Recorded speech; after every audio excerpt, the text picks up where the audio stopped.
October 28th, we will have a partial lunar eclipse in 5 degrees of Taurus. So let's talk a little bit about what this means astrologically. Taurus is an earth sign and it deals with money, finances, and physical possessions that you own, whether they are livestock or stock on the stock market. The bull of Wall Street is the Taurus bull.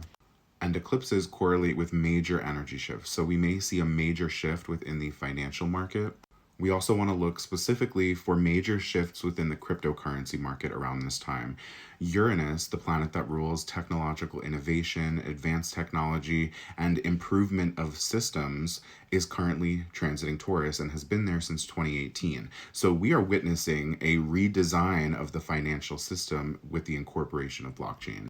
Last year, I made this same prediction that we would see some major crypto shifts around the time of the Taurus lunar eclipse. And the day of the lunar eclipse is when these headlines were published about Coinbase being forced to restructure their organization in Germany, which resulted in a crash of the crypto market. Here's the headline from Bloomberg last year. Also, just looking at the screenshot, it was the day that the criminal tax fraud trial began for the Trump organization. While Taurus is the sign that rules your money, Scorpio is the sign that rules other people's money, payment of debt. Scorpio is the sign that rules taxes. So a tax fraud trial on the Scorpio season, full moon in Taurus, very fitting. Jupiter is also currently transiting Taurus and will be conjunct this lunar eclipse in Taurus. Jupiter rules cultural exchange, international travel, expanding your perspective, as well as the flow of energy and cultures back and forth. We may see some significant shifts with regards to immigration policies or travel policies, visa laws changing, stuff like that. Jupiter also rules religion as well as higher institutions of religion. So this eclipse being conjunct Jupiter might also bring some major shifts within a religious institution. It's worth noting that in tarot, the card that is symbolized by Taurus is the Hierophant. And this card talks about tradition, but especially religious tradition within the institution of the Vatican. This is the Vatican card. That's the Pope. So some sort of shift or development within the Vatican would also be really interesting to see line up with this eclipse. Jupiter also rules higher institutions of learning and of thought, colleges, universities, and things like think tanks. So it will be interesting if we see a major headline involving a college or university, especially in the realm of finances or a financial scandal. This eclipse is also happening opposite Mars, who is in Scorpio, his home sign, or domicile. This means that the tension that comes with eclipses is going to be even more exacerbated by Mars, the planet that rules tension and conflict. Mars, the god of war, in his water expression of Scorpio, talks about naval warfare, war at sea. So it would be interesting if we saw naval conflict specifically unfolding around this time.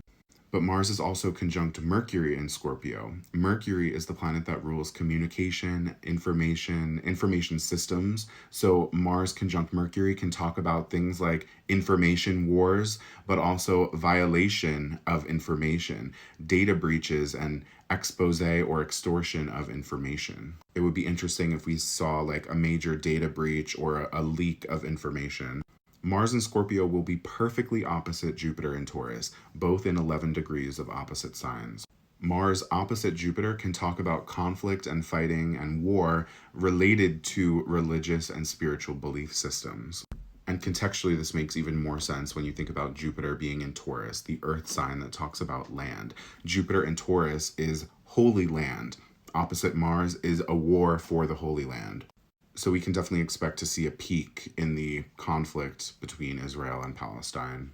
On a more positive note, I think it would be interesting if we see somebody secure a major lottery win around this time. Jupiter is the planet that rules luck and gambling, and then Taurus is the sign that rules money. A lot of major lottery wins correlate with major moon phases, especially the full moon. So a lunar eclipse, which happens on a full moon, perfectly conjunct Jupiter in Taurus, it's giving a big old bag of cash. This eclipse will also be trine Lilith in Virgo. Lilith is the shadow of the moon. It represents the point in the moon's orbit that is farthest away from Earth. And it talks about feminine oppression within a patriarchal society in every single way. So we may also see some headlines related to the feminist movement, whether it's emergence of new feminist ideologies or the re-emphasis and climax of energy within existing feminist ideologies.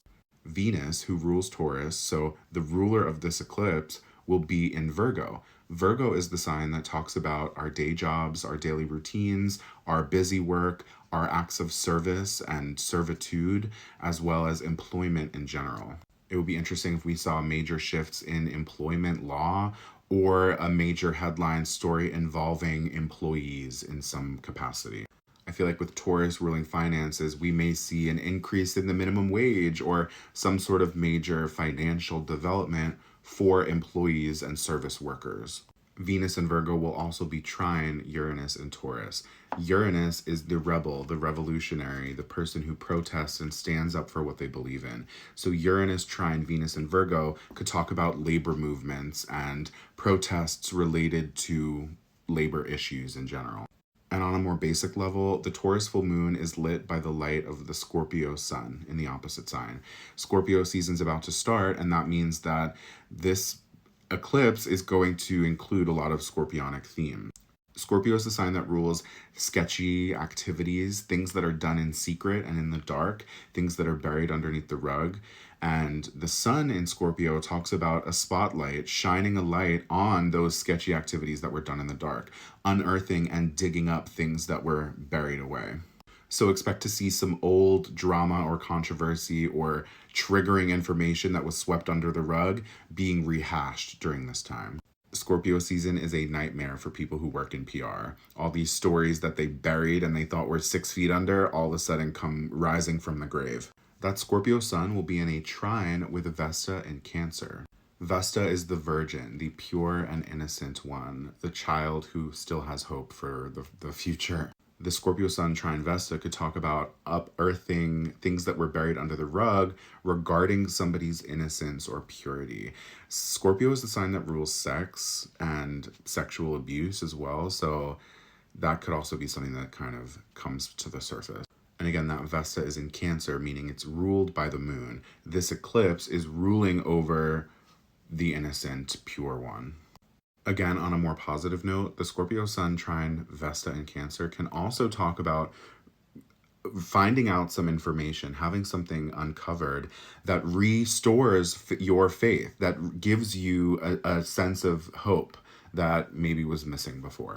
So anyway, that's the basic rundown for the astrology leading up to October 28th, this lunar eclipse, and a little bit afterwards as well.